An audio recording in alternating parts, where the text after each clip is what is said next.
Hare Krishna, dear devotees, please accept our humble obeisances. All glories to Jagat Guru Srila Prabhupada. All glories to our Param Jagat Guru, His Divine Grace, Srila Bhaktisiddhanta Saraswati Thakur Prabhupada. And all glories to the assembled Vaishnava devotees. And of course, to our beloved speaker for today, His Grace JIVA TATTVA Prabhu. Today is a very, very special day. Today is the divine appearance of Srila Bhaktisiddhanta Saraswati Thakur, by whose grace we are all here together as trying to serve the Lord in this wonderful, wonderful family. You know, whenever you are born into a great family, that in itself is a pride. And that is the pride we have. We are born into this great family. Our father is powerful. Our grandfather is powerful. Our great-grandfather is powerful, all the way connecting us directly to Krishna. What else are we expecting? And today we have His Grace, who is going to be sharing with us the glories of Srila Bhaktisiddhanta. So Prabhuji, Hare Krishna, and the floor is open for you to begin. Hare Krishna. Hare Krishna. Thank you so much. Hare Krishna, Sadhya Prabhu. Thank you for giving me this opportunity to speak on the Lion Gurus again, Srila Bhaktisiddhanta Saraswati Goswami Maharaj. And before speaking, I would like to offer Guru Pranati to Srila Prabhupada. And there is also some important aspects with respect to this Guru Pranati I would like to discuss before we jump into the main subject matter of today. So Srila Bhaktisiddhanta Saraswati Goswami Maharaj, Prabhupada's appearance day, it's a very special occasion. Namo Vishnu Padaya Krishna Prishtaya Bhutale Shrimate Bhakti Vedanta Swami Niti Namine Namaste Saraswate Deve Gauravani Pracharine Nirvishesha Shunyavadi Paschatya Deshatarine Om Ajnana Timirandasya Jnananjana Shalakaya Chakshurunmilitam Yena Tasmai Shri Guruve Namaha Mukam Karoti Vachalam Pangum Langhayate Girim Yat Kripatadaham Vande Shri Gurum Dina Taranam Hare Krishna Krishna Krishna Hare Hare Hare Rama Rama Rama Hare Hare. Hare Krishna, dear devotees. So when we do the second part of Srila Prabhupada's Pranati, Namaste Saraswati Devi Gauravani Pacharine. So many people, they say Saraswati Devi. They're thinking of goddess of learning. But Saraswati Devi refers to Srila Bhaktisiddhanta Saraswati Thakur's, who has empowered Srila Prabhupada to preach Krishna consciousness to the Western world. And of course, Srila Prabhupada took it back to India because west of west is east. So today we are diving into this very important subject matter because some lives are remembered as timeline, right? They take birth, they go through childhood, schooling, career, achievements, their departure. But some lives, real lives, they do not behave like ordinary history of, a human being. They behave like Shastras, the scriptures, and they do not merely happen, they reveal. So Srila Bhaktisiddhanta Saraswati Thakur Prabhupada is one such revelation. And today we'll make a humble effort to glorify some of the aspects and bring forth some of the important highlights from his life. Of course, we can speak for days and weeks and years, and we'll never be fully able to justify the glories that he truly deserves. But given the time frame, we'll try to adjust as much as possible. So the doorway into today's session is his pranati. So we are going to enter into the meaning of his pranati, Srila Bhaktisiddhanta Saraswati Thakur Prabhupada's pranati. So very first verse of the pranati is Namo Vishnu Padaya Krishna Prishtaya Bhutale Shrimate Bhaktisiddhanta Saraswati Namine. So this is not a verse merely praising him. it locates him, right? He is Vishnupad, one who lives at the lotus feet of Lord Vishnu, Lord Krishna. And is Krishna Prestha, most dear to Lord Krishna, even while moving upon this earth. So even when he appeared and he performed his activities, and sometimes we say Leela. Well, Lord does Leela. His devotees, they reveal the truth to us by going through various hardships and various challenges in their lives. So his residence was not Bengal, not Puri, not Calcutta. His residence was surrender. That's what we are looking to receive from him. That he is constantly surrendered at the lotus feet of the Supreme Personality of Godhead. Now, second part of the Pranati reveals something even more exalted. So it's very interesting in spiritual world, from the Acharya's writing, we learn that the first step is there, which is amazing, but the second step is even more amazing, and the third gets even more amazing.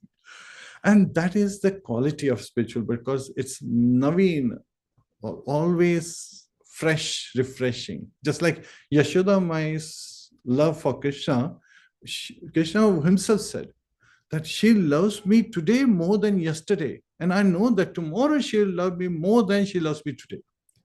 So again, Punah Punah Naveenanam, always refreshing, always loving, always growing. So his second priority goes, Shiv Vrishabhanavi Devi, Daitaye Kripabhye, Krishna Sambandha Vijnanam Daine Prabhuve Namaha. So here his heart is revealed. Right? He is the beloved servant of Shiv Vrishabhanavi Devi, who is King Vishbhanu, Radharani's father.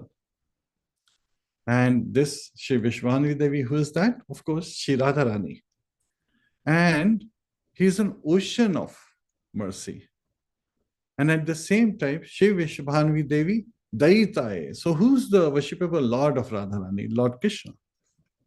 So he is bringing this mercy, ocean of mercy, because he is serving Lord Krishna. And he is the giver of this Krishna Sambandha Vijnana. The verse doesn't say Jnana, knowledge. Vijnana means realization. So no vague devotion, no theoretical aspect, but precise knowledge of our relationship with Krishna. So this mood is unmistakable, not sentimental religion, but scientific devotion. Clear, fearless, and exact. So this is where Srila Bhaktisiddhanta Saraswati Thakur's life reveals to us. And what's the third pranati? Madhuryojjvala premadhya Shri Rupa Nuga Bhaktida Shri Gaura Karuna Shakti Vigrahaya Namostute. So he is Rupa Nuga, follower of Rupa Goswami. So again, the leader Goswami of the six Goswamis in Vrindavan, we know them. Shri Rupa Sanatan Bhatta Raghunath, Shri Gopal Bhatta Das Raghunath Goswami, and then Jiva Goswami. So here we are saying of all these six Goswamis who are living in Vrindavan, Srila Rupa Goswami, who is the leader of the six Goswamis, he is the younger brother of Sanatana Goswami, and many times this is the glory that everyone wants to humble themselves. Srila Rupa Goswami would always say, I'm just, servant, I'm a disciple of my brother Sanatana Goswami. And Sanatana Goswami would come back and say, he's the leader, so how can I be leading? I'm his servant. So this is the sweet, loving relationship of two Goswamis with each other, and they're constantly serving each other. So he's Rupa Nuga. Srila Bhaktisiddhanta Saraswati Thakur has been referred to as Rupa Nuga. And he is carrying in the line of Rupa Goswami, following in the line. So it's Anukaran and Anusharan. He's taking shelter of the instruction, and he's making these instructions very clear. So he distributes devotion saturated with the brilliance of conjugal love, Madhuryojjvala prema, but without cheap imitation. And this is only possible through purification, discipline, and Shuddha Bhakti, pure devotional service. So he is the Shakti Vigraha, the very embodiment of Mahaprabhu's mercy. Mercy turned into voice, policy, institution, printing press, and fearless public preaching. So that's his life the preaching part when he was in the mature state. And now the fourth pranati reveals even greater truths and greater amazing facts. Namaste Gauravani Shimurtaye Deen Tarine Rupa Nuga Viruddhapa Siddhanta Dvanta Harini. So here's the lion's roar distilled into one line. So this one is very amazing because he's Gauravani Murti. So he's the very form of Sri Chaitanya Mahaprabhu's preaching and teachings. And he delivers the fallen. And he destroys the darkness of philosophies opposed by Rupa Goswami. So again, he is very much in line of Rupa Goswami, and any dark philosophies that are there, opposing to Rupa Goswami's teaching, he's destroying it. And a life like his can only be understood if we see every incident as a footnote of these 4 verses of Srila Bhaktisiddhanta Saraswati Thakur Prabhupada's Pranam Pranati. So let's unfold that pranati step by step, just in due course of time, until this glorification becomes a bhajan in our heart and lifts us from where we are to greater heights. So again, how did he appear? We know of Advaitacharya, worshipping Shaligram Shila with Tulsi and water to request Mahaprabhu to appear. So if the pranati is the doorway, then the historical corridor begins with a crisis. So in the late 19th century, Gaudiya Vaishnavism, once a river of pure devotion, it was directly flowing from Mahaprabhu through the 6 Goswamis, had become choked with weeds. We talk about weeds around Bhakti Lata. This is the whole lineage was in trouble. So not weeds outside the garden, but weeds growing inside the very beds where devotion should bloom. There was Kirtan, yes. There were rituals, yes. But the clear Siddhanta of Mahaprabhu had been clouded. How was it clouded? Pseudo-renunciants hid sensual indulgence behind external dress. So they were spoiling Ras Leela by acting themselves as Krishna and driving the innocent women of their times to engage as if they are in Ras Leela, but they were literally enjoying and exploiting these women. The caste Goswami declares spiritual monopoly by birth, as if the holy name were hereditary property. So we know of Goswamis in Vrindavan, in West Bengal, Bengal area. They were saying that we are Goswamis, and these were the descendants of Advaitacharya and Nityananda Prabhu. And the professional Bhagavatam reciters reduced scripture to livelihood. They were carrying out their very means of livelihood through Bhagavatam recitation. And then came Mayavad philosophers, right? Their philosophy softened Krishna into formlessness. It's like, it is not Krishna who is speaking in Bhagavad Gita.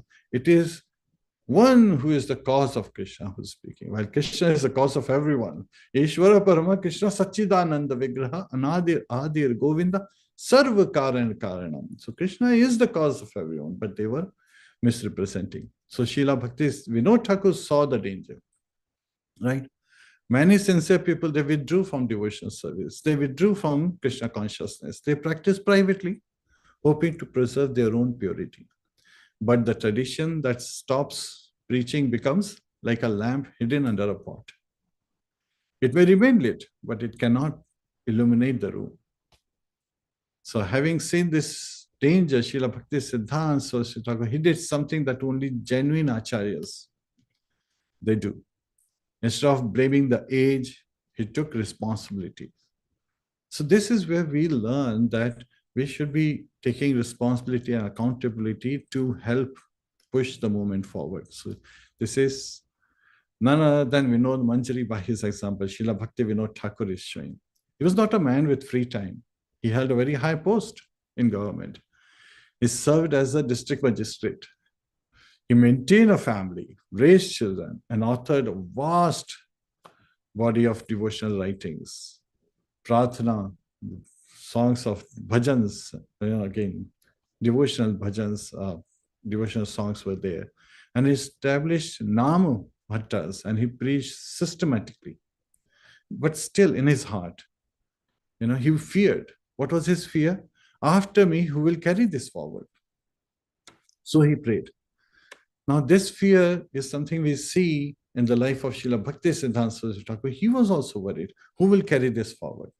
And on 13th of December, just about 22 days before, or 18 days before he was to leave, he responded to Srila Prabhupada that, why don't you preach this knowledge in the West in English? So again, Srila Prabhupada understood that as the instruction from his spiritual master, and being empowered, he came to West. And he always said that my Guru Maharaj asked me to, write this, present this knowledge in English, and I presented it. So he never took credit. He always, Srila Prabhupada gave always credit. And similarly, his spiritual master always gave credit to his spiritual master, Srila Gaurkishore Das Babaji Maharaj, who of course was always pleased with the service of Srila Bhaktisiddhanta Saraswati Thakur. So Srila Bhaktivinoda Thakur, he prayed to Lord Krishna, not politely, not mildly. He prayed like Advaitacharya, like one who cannot tolerate the suffering of the souls, the living entities, the conditioned state, and cannot tolerate the distortion of Mahaprabhu's eternal gift, the chanting of the holy name.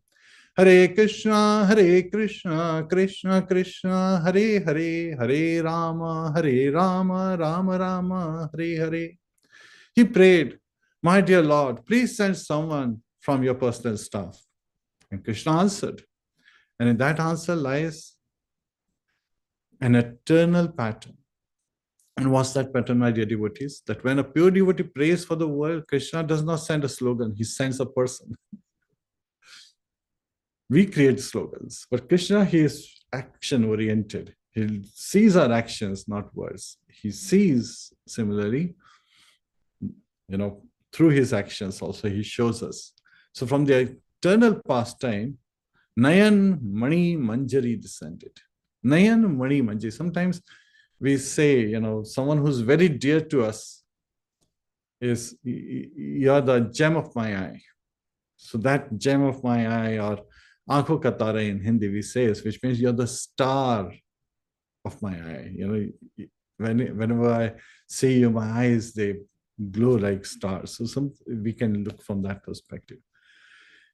Nayan refers to eyes, Mani refers to jewel, Manjari again. And in this world, he appeared as Srila Bhaktisiddhanta Saraswati Thakur. So that's why devotees sometimes describe him not merely as a reformer, but as a divine intervention, an eruption of mercy with the force of destiny. Now, when we talk about, again, in material world, people take births and many aspects may appear.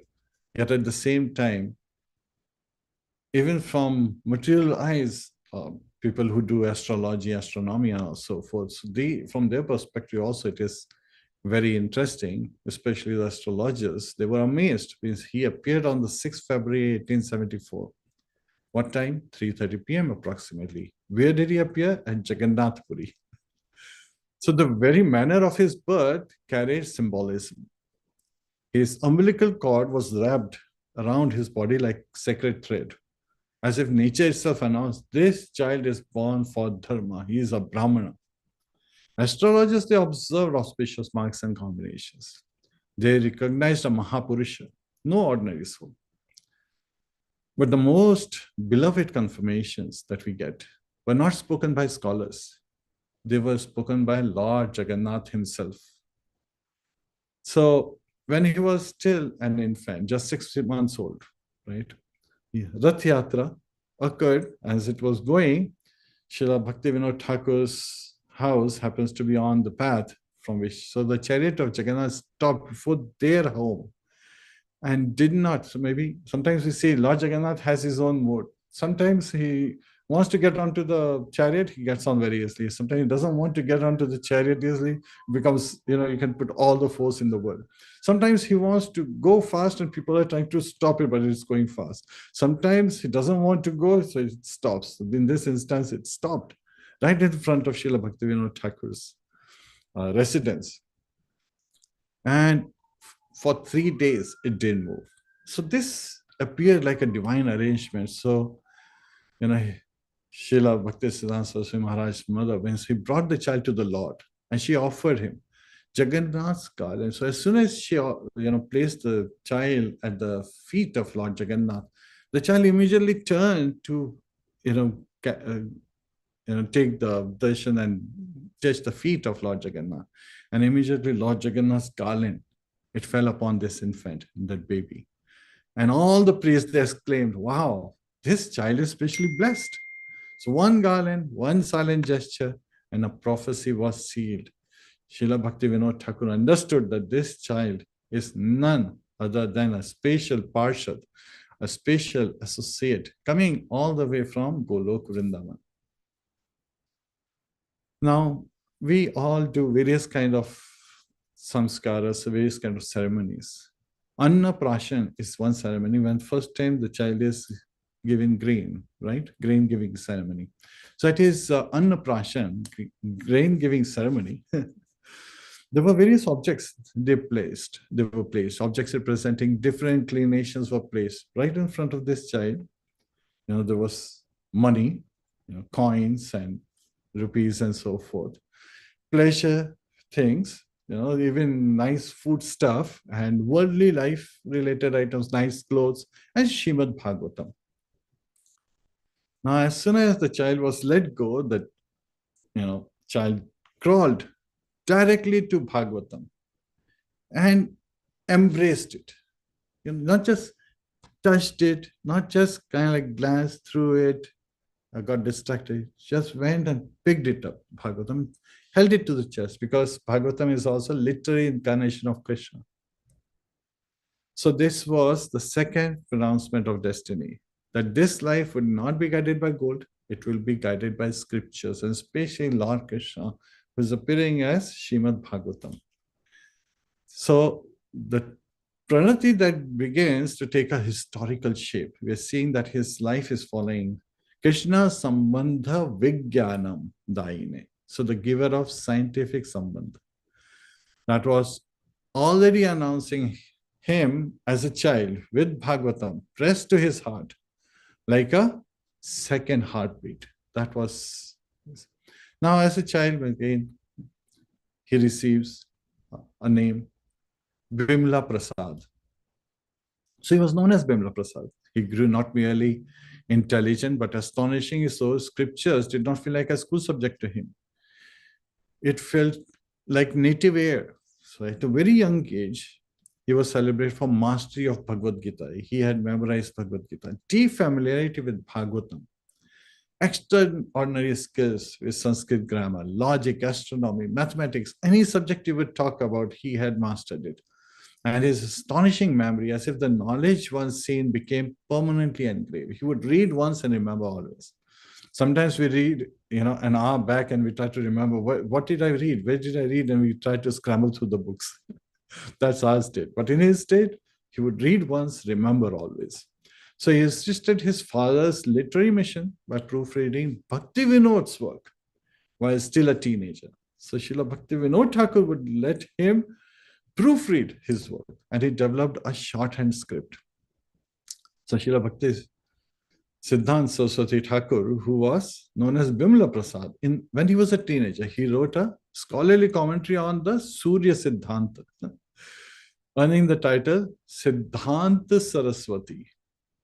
Such a young age, as a teenager. His English was so refined that even British scholars were surprised and had to open the book, the dictionary, to see, does this word even exist?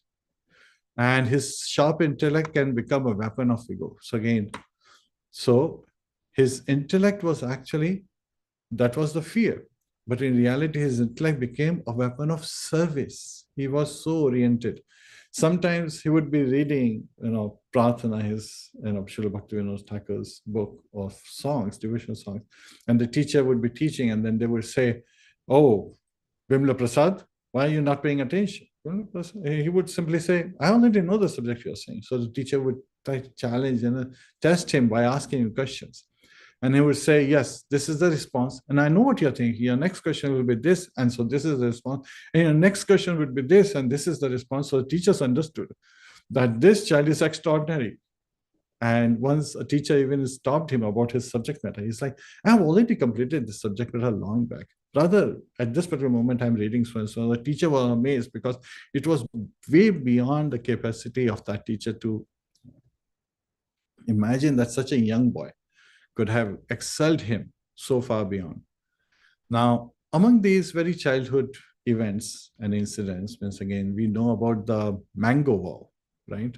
So at a very young age, when he was 4 years old, he once ate a mango that had not been offered to Lord Krishna. So when Srila Bhaktivinoda Thakur explained that it was unoffered and it's an offense to eat something that's not being offered to Lord Krishna, the child did not brush it off. No, mistake. That's okay. Sometimes we make mistakes. No. It was not a childish mistake for him. He shook with remorse. I have offended Krishna. He took it. And then he made a vow, never again to touch mango, never again to eat mango. He would say that when I'm even seeing mango, that's a sin. So he kept this vow his entire life. And this single incident contains an entire theology. Sometimes we say, "Oh, today I'm in a hurry, I'm very hungry," and sometimes we accept that's not being offered.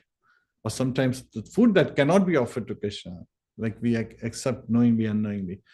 But he was very strong that he would only eat Krishna Prasad. Hare Krishna. So bhakti does not begin where the knowledge begins. Bhakti begins where reverence begins. So this is something he's teaching by his example. In that child's heart was the fear of offense, the seriousness of service, and the attraction to do pure devotional service, and the understanding that Krishna is not an abstraction. He is a person to be honored with trembling sincerity, with great sincerity, with great determination. So it is from such this foundation, lion-like preaching later emerges, right?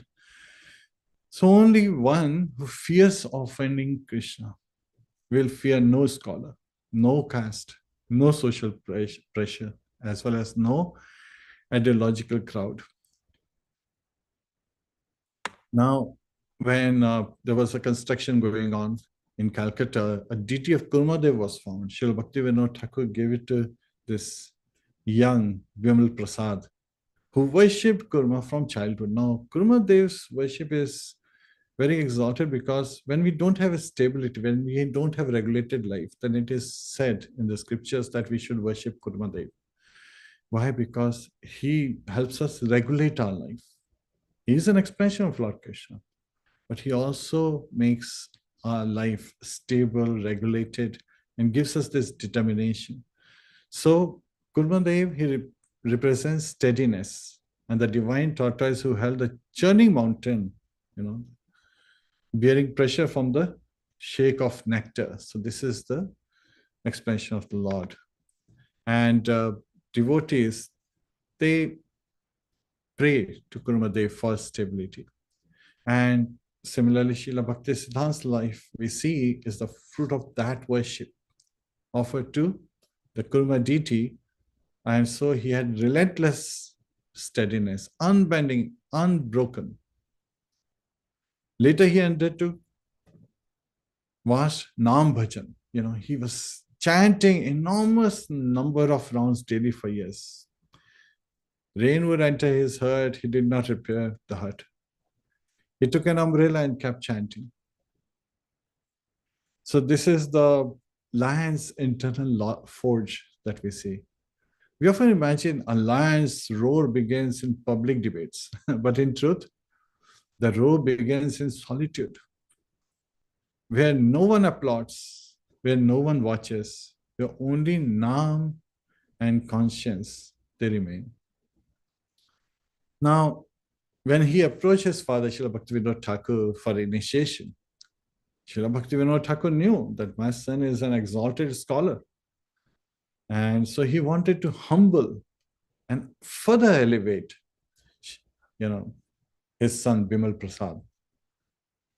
So when the learned Sikh teachers and the surrendered Sikh gurus, those celebrated as a scholar, he didn't just desire, not just for learning, but for mercy.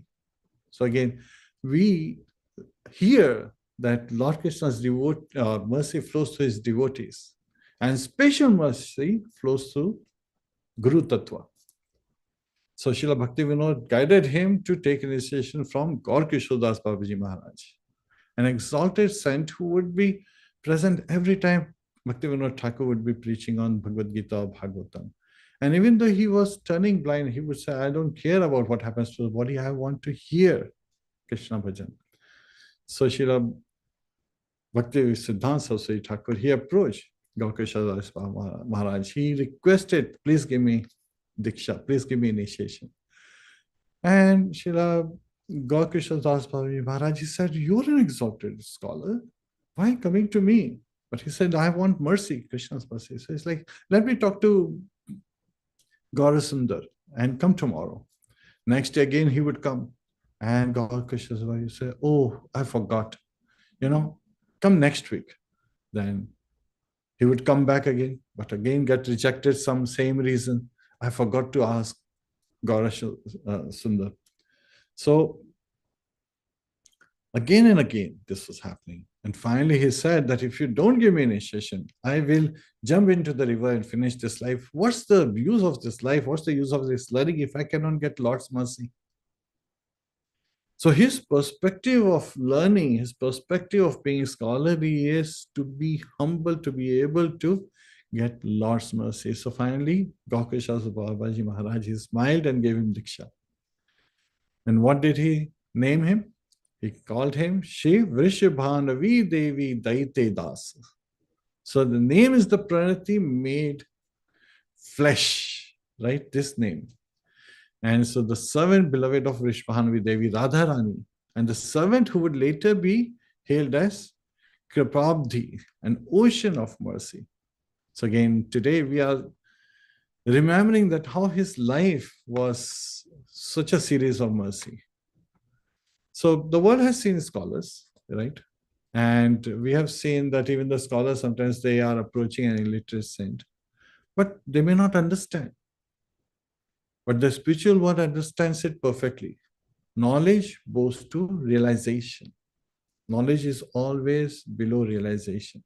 That's why Jnanis cannot understand why devotees get exalted position. They think that Jnana itself is everything. But then unless you apply that knowledge, I may give you a recipe of Rasagulla or Rasmalai. Or I may give you Rasmalai. Which one would you want? Sadhe Prabhu. If I was to offer you a recipe of Rasmalai versus a Rasmalai, half a dozen Rasmalai in a platter, which one would you choose? Which one would you like? I'll prefer the recipe. A recipe? Yeah. You must be a cook. I'm not a very good cook, but with the recipe, then I can make more whenever I want to have more of that particular. But my handwriting. His wife is a good cook. Yeah. But my handwriting is so bad, Prabhu, that even my wife cannot read it. So you have to be careful when you ask for recipe. Once you see the recipe, there is my handwriting, then you say, you know what, Jiva, just give me the rasmalai, give me the bowl, just take it back. So here we are glorifying that there was a preparation phase also in Maya.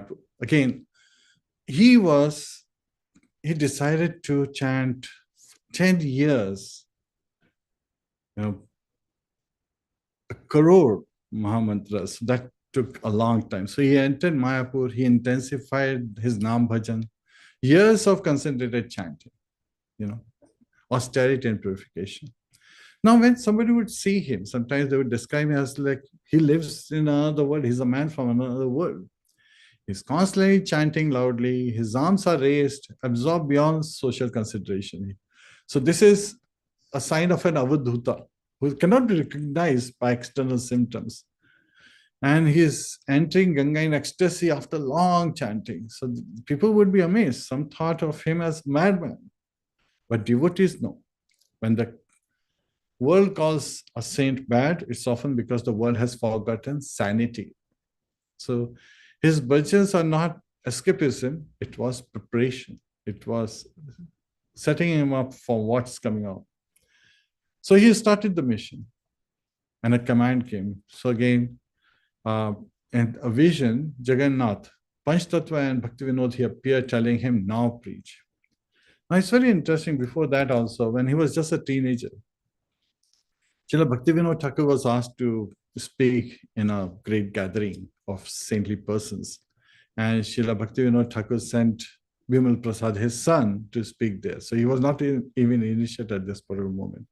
And he went there and he was speaking. So now as he was speaking, the Brahmanas, they were thinking, he's a young boy. What can he speak? And maybe he speaks things, in his immaturity against us, because he appears literally, too naive. But first, when he started speaking, all the Brahmanas felt very proud, because Bhaktisiddhanta Saraswati Maharaj, he was glorifying how amazing Brahmanas are. So that was a stage setting that all the Brahmanas are feeling, oh, he's on our side. He's pretty knowledgeable. He's really learned. So they were praising him. Second day, he started talking about how fallen the current age Brahmanas are. So they were like, oh, so he was talking about the Brahmanical quality. Now he's proving that we don't have those Brahmanical quality. But they were thinking, okay, how worse can it happen, right? How worse can it get? Sometimes we do the same thing. When we are driving, all of a sudden the tire bursts or something happens on the road, and like, I'm already stuck in traffic. Now the tire is busted. How worse can it happen? Comes the snowstorm. Third day, he is saying that this spiritual path is not just limited to Brahmanas. It's not their, dharuha, their hereditary rights, but actually belongs to all humanity. Everyone who's born as human has this responsibility to take to devotional service. Jivera Surupaya Krishnera Nityadas. And a das serves. So when he spoke that, there was a stampede. Now somebody could say, wait a minute, when he was born, there was a prediction made that there will be threats to his life. Was it a stampede for the threats of his life? No, people wanted to touch his feet. They were so amazed by his speaking. So, all the policemen, they had to stop the crowd from coming in, and they had to somehow control. So this is showing that, he didn't just speak, he actually moved hearts, right? So in this vision where he saw Lord Jagannath, Panchtattva and Srila Bhaktivinoda Thakur appeared and telling him one night in his dream, now preach. So the speed of his response is itself a sermon.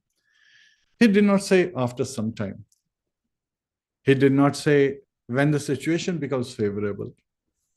And he did not say once I gather resources. He moved immediately. Now in this regard, Srila Prabhupada, he says that sometimes in his dream, he would say Srila Bhaktisiddhanta Saraswati Thakur appear in his dream, and say, he would, Bhaktisiddhanta Saraswati Thakur would be saying, come, Abhay, come with me, come, let's go and preach. And Srila Prabhupada would be worried, like, I'm a family man, I have a business to run, how can I leave everything and preach? He was always, many times he had revealed that, he had this dream, but he could not take the step. And when after 31st of, again, after he received the instruction and Srila Bhaktisiddhanta Saraswati Thakur, he departed to the eternal abode. Srila Prabhupada took it seriously. And Lord Krishna, he prayed, and Lord Krishna made arrangements so that he can bring this knowledge. He moved to Vrindavan. For 25 years, Srila Prabhupada prepared.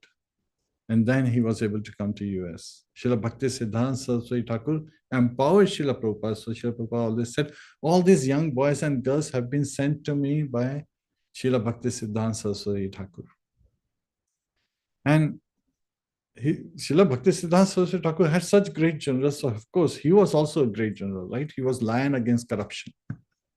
So now his public mission began. And here the Pranati's fourth verse becomes historically visible. Right?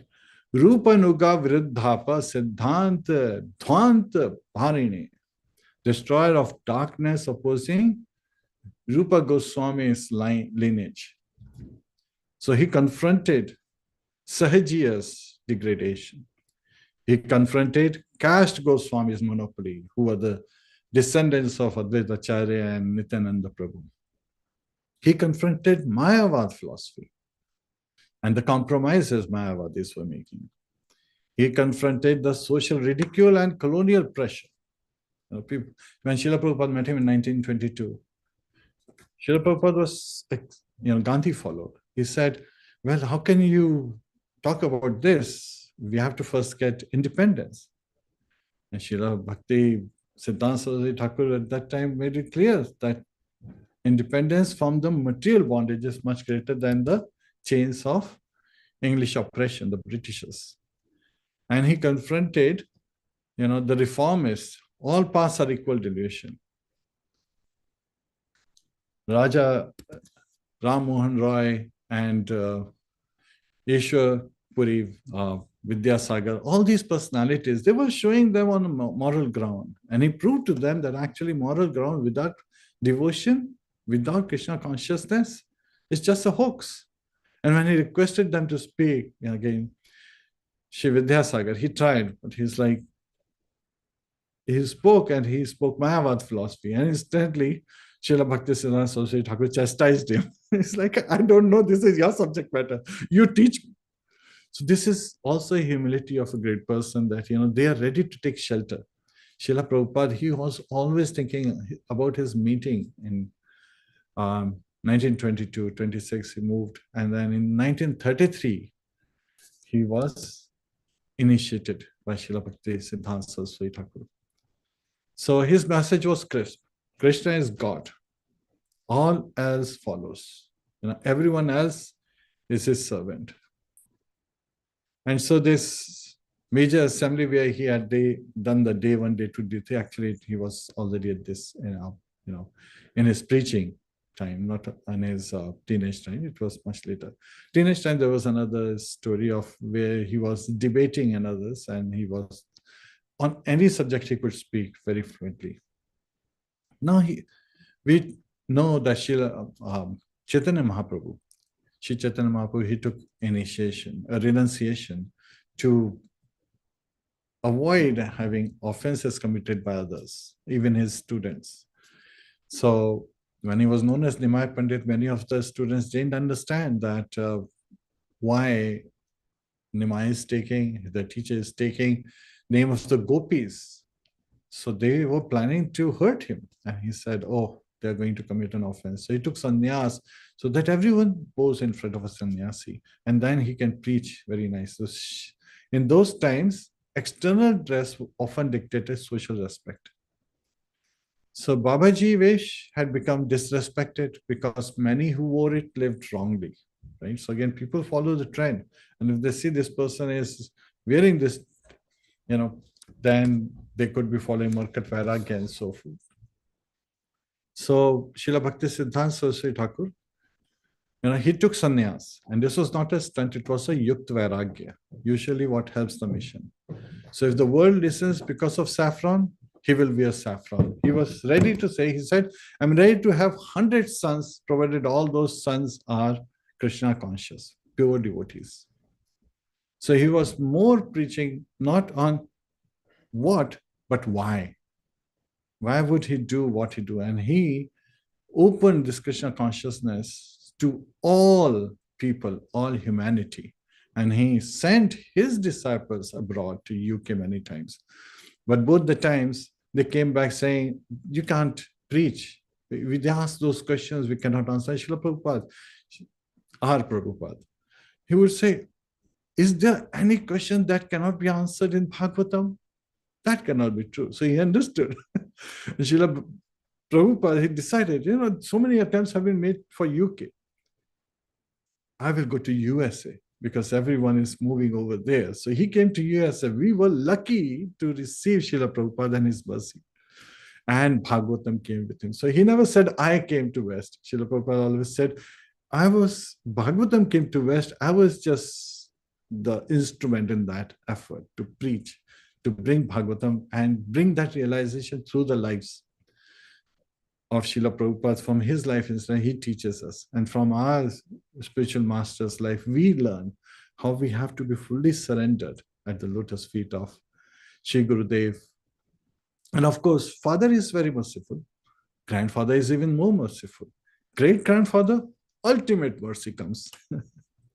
So this is where, today we are glorifying and praying to Srila Bhaktisiddhanta Saraswati Thakur, because he actually broke many boundaries. He used cars, boats, modern travel, everything.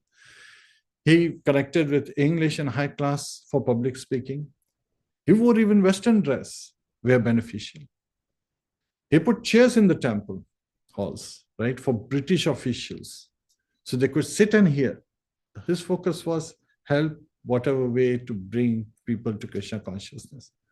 He said that create dioramas and exhibitions to attract masses to Bhagavatam.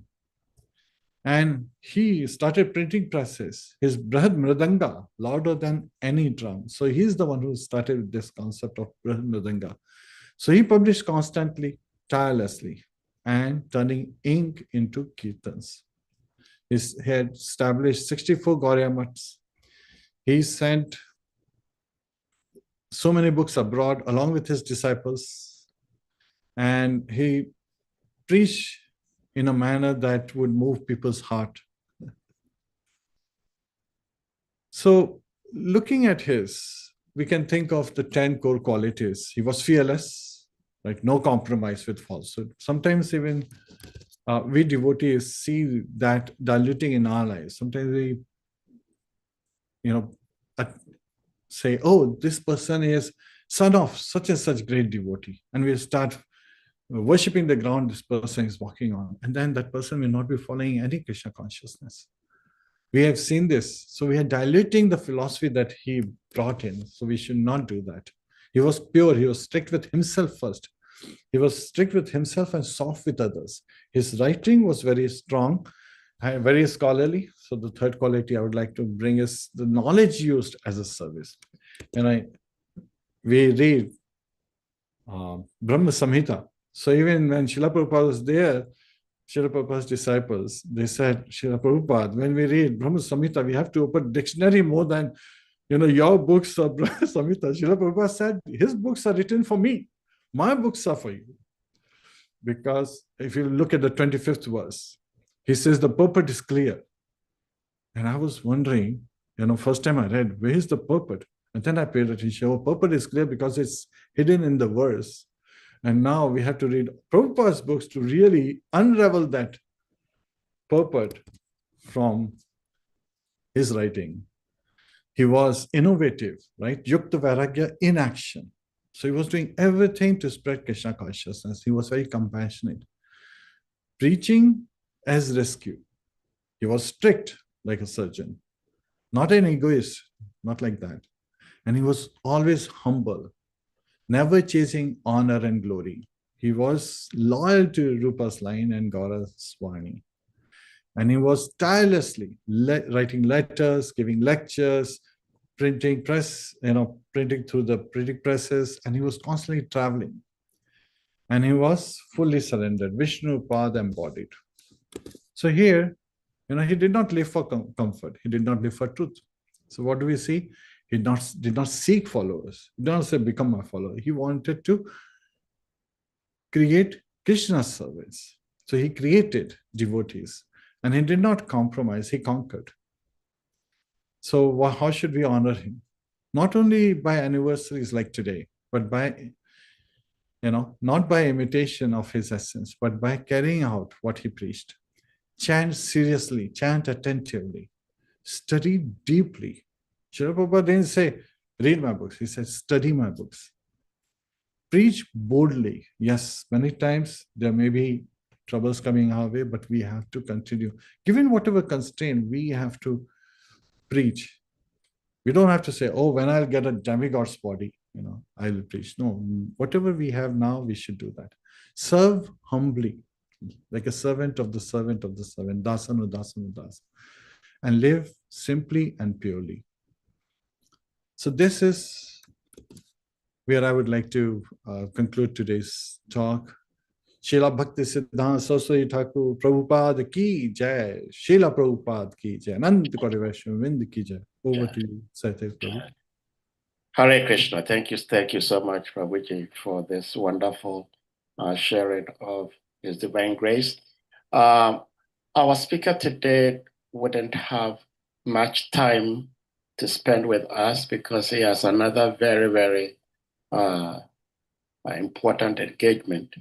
So devotees, if anyone may have a question or quick reflection you may want to ask or make, please indicate by using the hand emoji or your physical hand, and you'll be asked to unmute to quickly ask your question or share your reflections. Hare Krishna.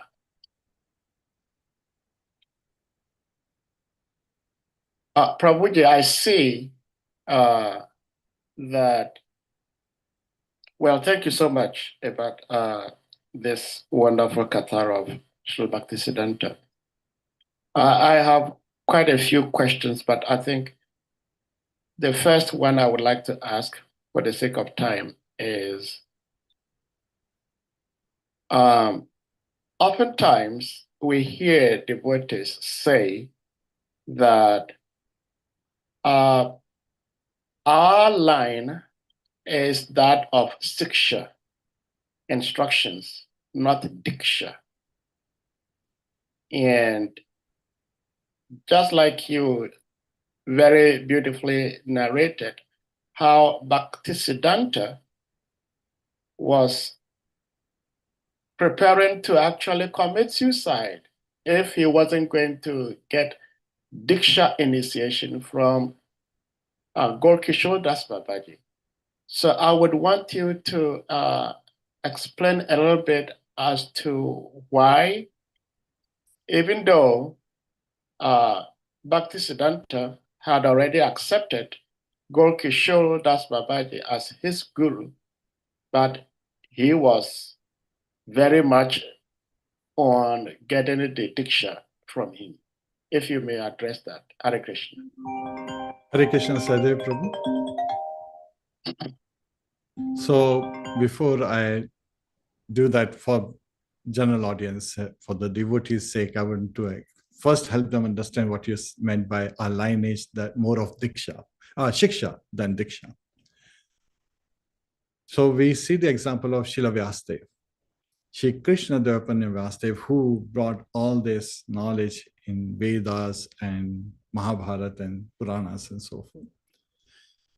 His Diksha Guru was his father, Parashamuni, but his Shiksha Guru was Devashi Narad.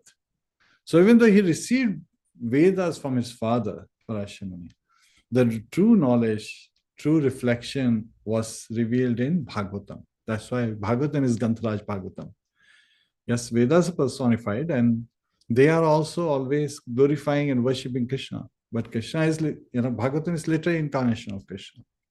So that's why we say Shiksha Guru of Vyasadeva himself was Devashi Narad.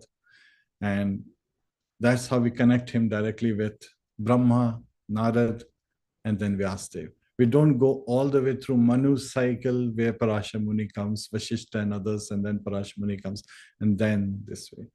So that's one aspect.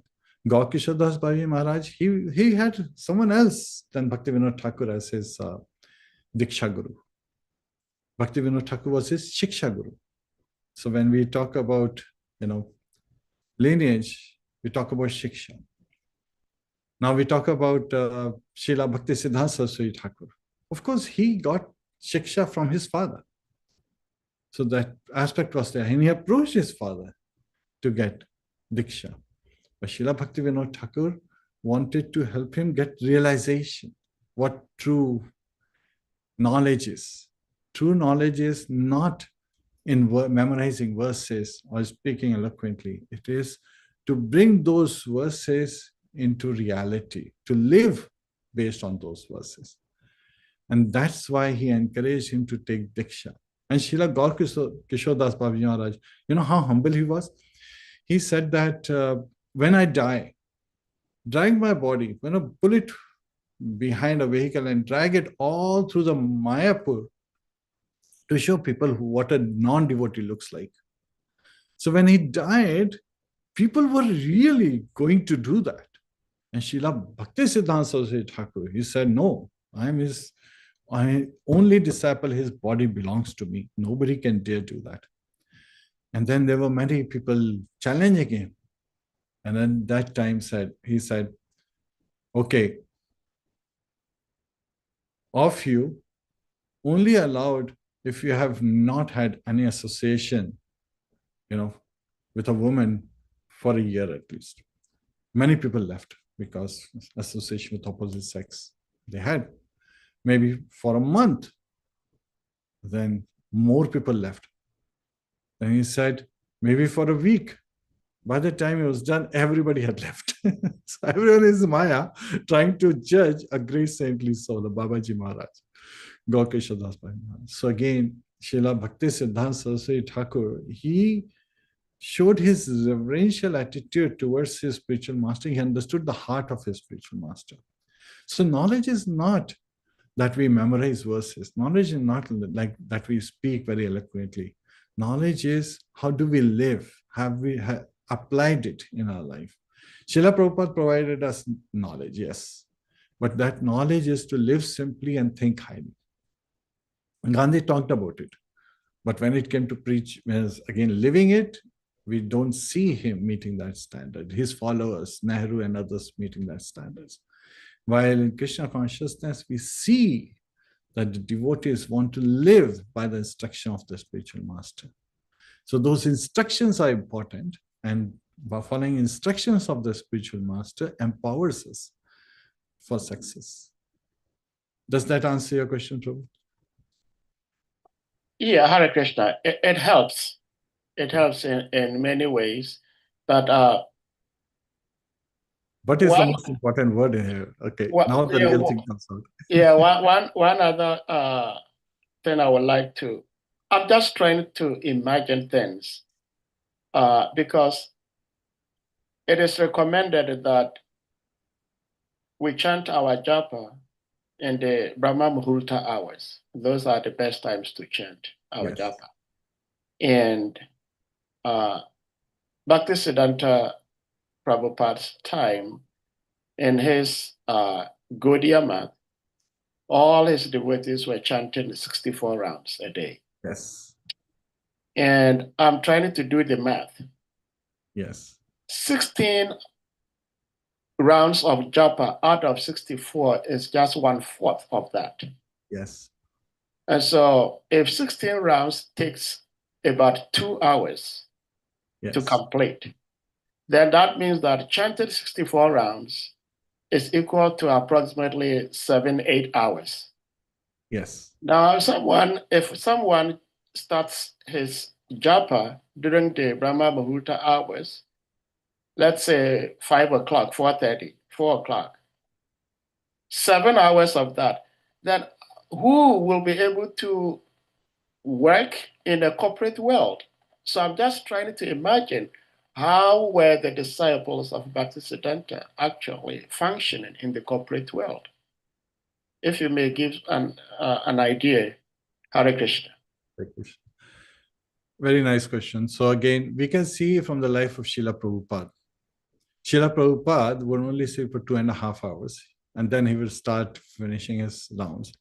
And he even, again, his disciples reported that he would do 16 rounds early morning, 16 rounds later, 16 rounds later, and then he breaks it into 4 sessions of 16 rounds each.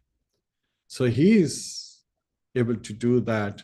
And when we see, again, we can follow the instruction, but the life of an Acharya itself is an instruction that we should aspire to follow. And those rounds have to be attentive rounds. So our rounds take 8 to 10 minutes. Srila Prabhupada was chanting so fast that he would finish each round in 4 to 5 minutes. So it's practice, practice, practice. Practice makes things permanent. Not perfect, permanent. But when you practice something that's perfect, that's absolute, then we see perfection. So it's, and you brought a very important point, because when we get up, we want to get up early, because it's a known fact, right? It's a truth. Early to bed, early to rise makes a man healthy, wealthy, and wise. So getting up early is very important. If you want to be wise, healthy, yes, a healthy mind resides in a healthy body. That's also true. So wealthy is the true wealth we are looking for is nama. And that we can get. But what is the best time, if I was to ask you, Satyajit Prabhu, what is the best time to chant the holy name? What would your response be? Anytime. Yes. Actually, not anytime. Now is the best time. Okay, now. Right now. Yeah. This is the time that we should be praying to the Lord. Hare Krishna, Krishna Krishna, Hare Hare, Hare Rama, Rama Rama, Hare Hare. Because we do not know what's going to happen in the next moment. And that's why we are praying to Srila Bhaktisiddhanta Saraswati Thakur. That's why his pranati is so important where we began today, right? Namo Vishnu Padaya. So when we are saying, maybe we become even a fragment of such surrender that he had. And Shiv Rishbhanavi Devi Daitai. Prabhuve Namaha. So may we receive that mercy and that sambandha gyan that he received. Madhujala Premadhya. Right? May we remain in Rupa's line with purity, not imitation. And Namaste Gaurvani. So again, may we never compromise with wrong Siddhanta. May we become servants of Gaurvani in our own life. So this is our prayer to Srila Bhaktisiddhanta Saraswati Thakur. O Lion Guru, give us your fire, your clarity, your courage, and your mercy, so that we may serve Srila Prabhupada's mission sincerely.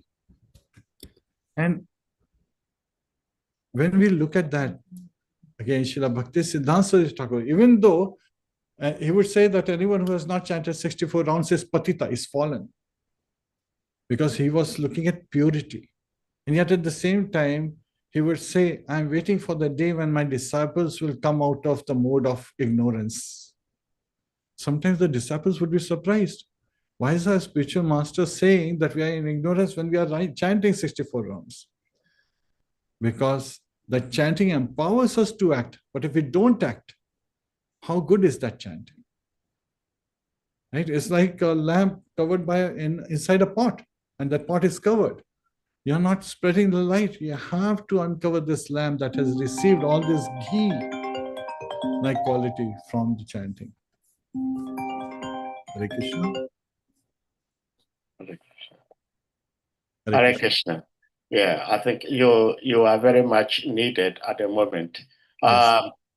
Dear devotees, we thank you all so much. We're going to humbly request you all to kindly unmute yourselves. And we all, with one love, one heart, chanted the Hare Krishna Maha Mantra to express our appreciation to our revered speaker for today, and also express our appreciation to His Divine Grace, Srila Bhaktisiddhanta, by whose grace we are all here today. Hare Krishna, so you may all unmute. Jai. Hare Krishna, Hare Krishna, Krishna Krishna, Hare Hare, Hare Rama, Hare Rama, Rama Hare Hare.